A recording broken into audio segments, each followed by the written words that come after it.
Les gens pensent que quand on parle du réveil, c'est pour tous les chrétiens du monde entier. Détrompez-vous. Ce n'est pas le réveil là, la vie éternelle là, l'enlèvement de l'église là.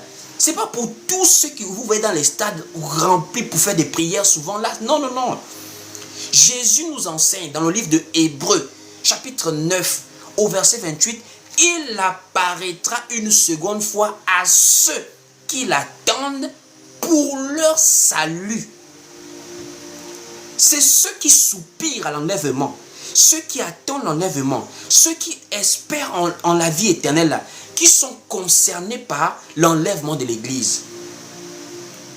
Or, aujourd'hui, c'est dimanche, mais il y a beaucoup de gens qui sont partis s'assembler, pas parce qu'ils attendent Jésus, pas parce qu'ils espèrent un jour être enlevés. Ça veut dire un bon matin comme ça, Jésus-Christ te prend, tu disparais.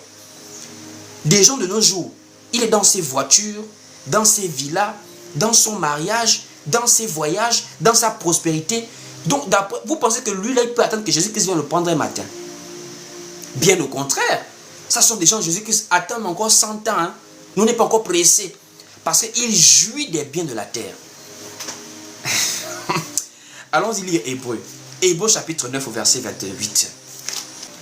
De même, Christ, qui s'est offert une seule fois pour porter les péchés de plusieurs, apparaîtra sans péché une seconde fois à ceux qui l'attendent pour leur salut.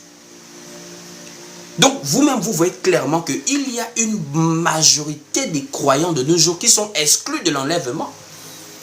Puisque l'enlèvement concerne ceux qui sont là en attente.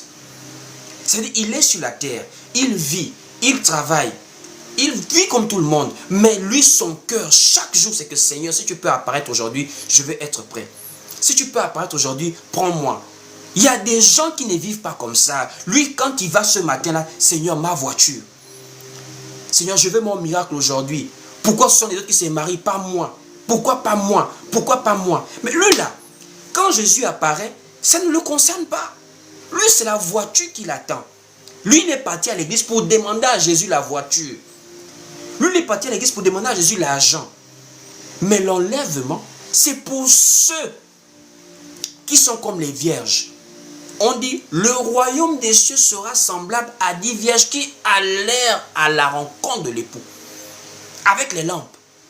C'est-à-dire, chaque jour, tu veilles sur la parole de Christ. On soupira après l'enlèvement de l'église.